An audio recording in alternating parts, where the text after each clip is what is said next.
সারাদিনের খবর নিয়ে আমাদের নিয়মিত আয়োজন আজ সারাদিন, সঙ্গে আছি ইমদাদুল হক।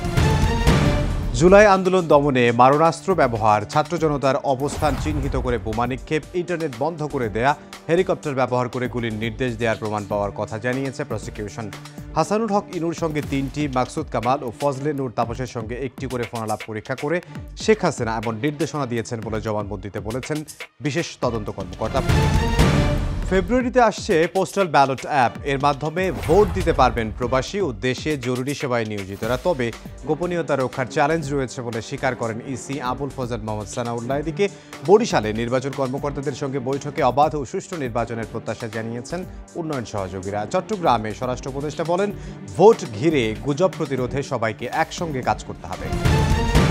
গত 6 মাসে বিএনপি, জামাত ও এনসিপির ভোট কমেছে। 41.30% ভোট নিয়ে সরকার গঠনের বেশি সম্ভাবনা বিএনপির।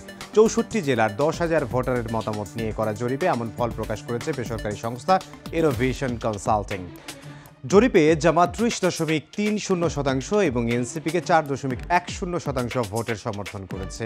আর বিচারের আগে নির্বাচনে আওয়ামী লীগের অংশগ্রহণ চায় না 45.58% ভোটার। সরকার কার্যকর পদক্ষেপ নিতে না পারায় স্বৈরাচারের দোসররা বিদেশে কার্যক্রম চালাচ্ছে। রাজনৈতিকভাবে পরাস্ত হয়ে দেশ থেকে পালিয়ে গিয়ে আওয়ামী লীগ সমর্থকরা অপকর্ম করছে বলে মন্তব্য করেছেন বিএনপি নেতারা। বলেন, নিউ ইয়র্কে বিএনপি মহাসচিবকে হেনস্থা না করা হলেও অপপ্রচার শুরু হয়েছে। ঢাকা ও চট্টগ্রামে আলাদা অনুষ্ঠানে একথা বলেন নেতারা। বাংলাদেশ থেকে পাচারের অর্থ ফেরত, দারিদ্র্য বিমোচন কর্মসূচির জন্য নতুন অর্থায়ন ও স্বল্পোন্নত দেশ থেকে উত্তরণে বিশ্ব বাণিজ্য সংস্থা ও বিশ্ব ব্যাংকের সহায়তা চেয়েছে প্রধান উপদেষ্টা ডক্টর মোহাম্মদ ইউনূস। মঙ্গলবার জাতিসংঘ অধিবেশনের সাইডলাইন বৈঠকে যুদ্ধবন্ধ ও শান্তি প্রতিষ্ঠায় বিশ্ব নেতাদের প্রতি আহ্বান জানান সরকার প্রধান। এ সময় গণতান্ত্রিক ব্যবস্থায় উত্তরণের পথে বাংলাদেশের সংস্কার কর্মসূচি ও নির্বাচন নিয়ে পরিকল্পনার কথা জানান ডক্টর ইউনূস।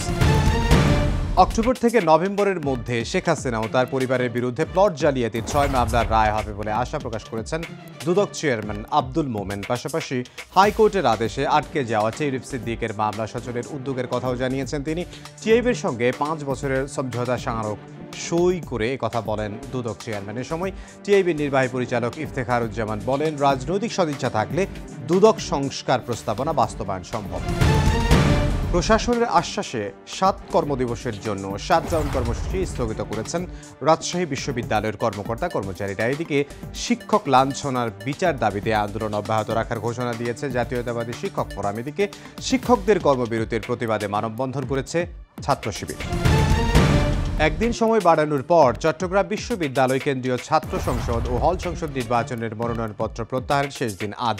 কাল প্রকাশ হবে চূড়ান্ত প্রার্থী তালিকা। গতকাল ব্যক্তিগত কারণ দেখিয়ে 9 জন প্রার্থী মনোনয়নপত্র প্রত্যাহার করেছেন। এর মধ্যে চাকসুতে 4 জন, হল সংসদে 5 জন মনোনয়নপত্র প্রত্যাহার করেন। কাল চূড়ান্ত প্রার্থী তালিকার সঙ্গে দেয়া হবে ব্যালট নম্বর। এদিকে চাকসু, হল ও হোস্টেল সংসদ নির্বাচনের তারিখ পরিবর্তন করা হয়েছে। নতুন তারিখ অনুযায়ী আগামী 15 অক্টোবর ভোট গ্রহণ অনুষ্ঠিত হবে।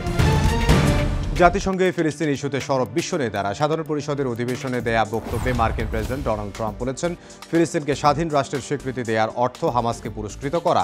7টি যুদ্ধ বন্ধের দাবি করে ট্রাম্প বলেন, যে কাজ জাতিসংঘের করার কথা তা একাই তিনি করে যাচ্ছেন। এদিন অধিবেশনে দেয়া বক্তব্যে গাজার অসহায় ফিলিস্তিনিদের করুণ চিত্র তুলে ধরে আবেগ আপ্লুত হয়ে পড়েন তুরস্কের প্রেসিডেন্ট। আর কাতারে হামাস নেতাদের উপর হামলার তীব্র নিন্দা জানান দেশটির আমির Sheikh Tamim bin Hamad Al Thani. শক্তিশালী সুপার টাইফুন রাগাসার তাণ্ডবে তাইওয়ানে 14 জন প্রাণ হারিয়েছেন, আহত হয়েছেন আরও অনেকে, নিখোঁজ রয়েছেন শতাধিক বাসিন্দা। এদিকে চীনে রাগাসার প্রভাবে গুয়াংডং প্রদেশে জারি করা হয়েছে সর্বোচ্চ সতর্কতা। দেশটির প্রায় 20 লাখ মানুষকে এরই মধ্যে নিরাপদায় সরিয়ে নেওয়া হয়েছে। স্কুল কলেজের পাশাপাশি বন্ধ রয়েছে বিমানবন্দর। এই ছিল আজ সারাদিনে, দেখা হবে আগামীকাল।